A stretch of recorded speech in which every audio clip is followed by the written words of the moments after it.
out dan merchandise inventory. Kan cara mengisinya? Cara mengisinya, tanggal diisi tanggal. Oke? Ya, dokumen number juga diisi dokumen. Untuk vendor atau supplier ini diisi penjual. Penjualnya.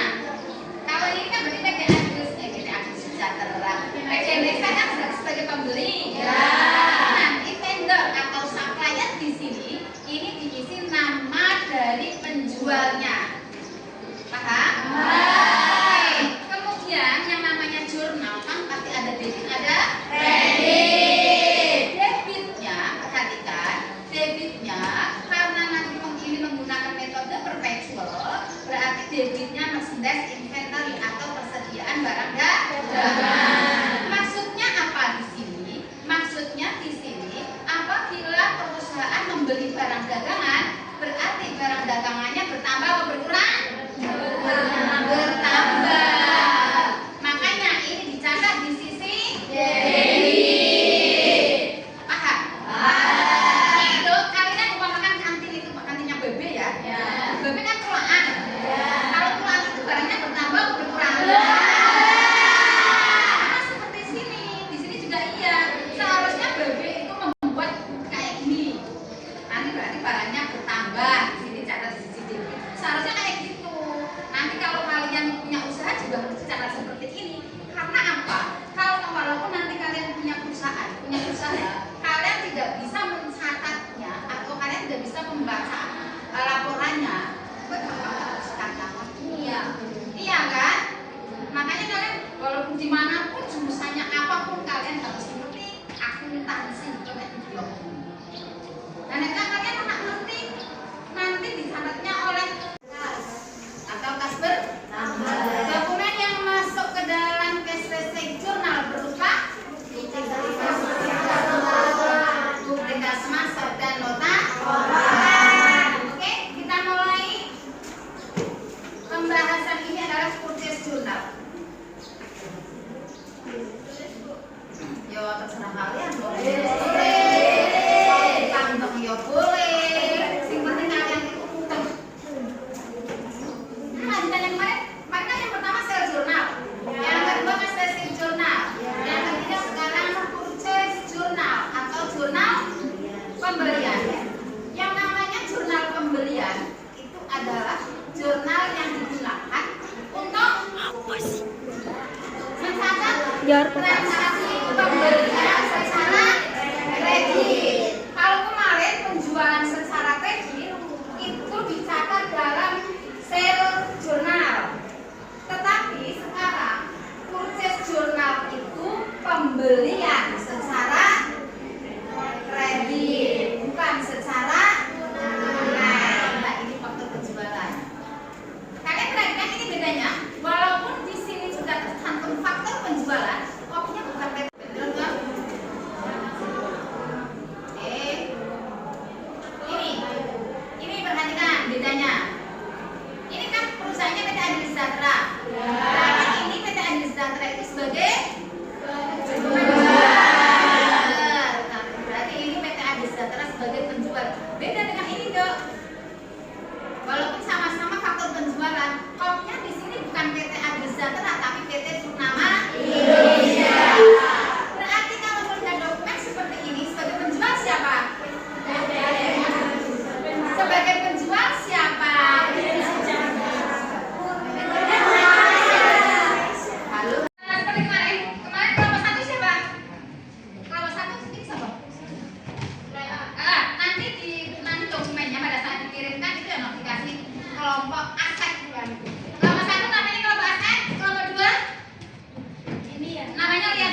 Ya. Karena nggak ada Iya. biaya aku, jadi ini disetrim ya teman-teman. Terus ini itu dari PPN ditambah merchandise inventory. Desember tanggal 7 bayar biaya iklan 10 juta. Nah, jadi kan ini kan termasuknya beban. Jadi kita tuh mengisinya tuh di order atau lain-lain, bukan di account payable. Nah, kita tulis nomor ACC-nya itu berapa, itu ada di catatan buku masing-masing. Nah, amount-nya tuh 10 juta seperti yang ada di soal. Sama kayak cash in bank juga 10 juta. Ada yang mau ditanyakan? Ada yang mau tanyakan enggak? Udah bisa ya. Tanggal 26 Desember dibayar lunas hutang pada PT Nakula dengan BKK-nya 12.04. Transaksi ini dicatat di cash payment journal. Itu tanggal yang merah kan tanggal 26. Jadi ini date-nya itu kita tulis tanggal 26. Terus yang account debit itu nama PT-nya, PT Nakula. Terus dokumen nomornya itu 12/05. Dan karena kan dibayar hutang lunas PT Nakula, itu kan bagian di bagian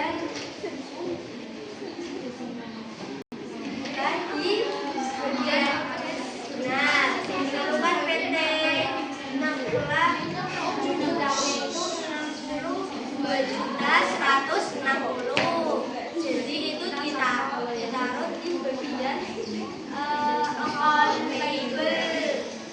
Nah, karena di situ kan dibayar lunas, jadi kan nggak ada syarat, nggak ada PPN, jadinya langsung aja ditulis di cash in bank-nya sama seperti account payable.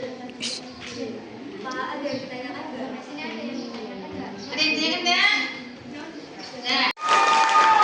Ada berapa transaksi? 3, 4, 10? Tiga berapa? Ada sel jurnal? 4. Sel 1? Ada 2.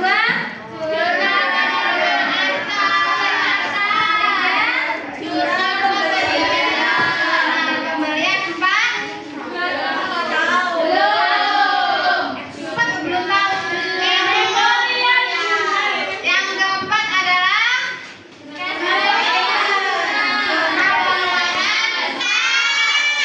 dan untuk semua transaksi yang tidak bisa dicatat dalam jurnal khusus yaitu sale journal, cash receipt journal, purchase journal, dan cash payment journal itu dicatat di jurnal umum. Sehingga untuk transaksi-transaksi apa saja yang dicatat di dalam jurnal umum itu transaksinya retur, baik itu retur pembelian maupun retur retur itu apa namanya? Pegangan. Sekali lagi untuk jurnal khusus itu ada 4 sel jurnal, jurnal untuk mencatat. Hai, sel jurnal untuk mencatat apa? Untuk mencatat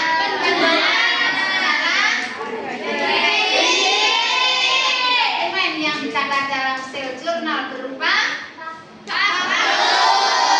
faktur apa? Yang kedua cash receipt jurnal itu jurnal untuk mencatat penerimaan kas bertambah.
kita pelajari adalah recapitulation jurnal. Ya, nanti masih tetap pakai jurnal itu, tapi nanti kita rekap. Itu nanti akan kita bahas pada Jumat yang akan datang. Dan untuk tugas di rumah, materinya, soalnya nanti akan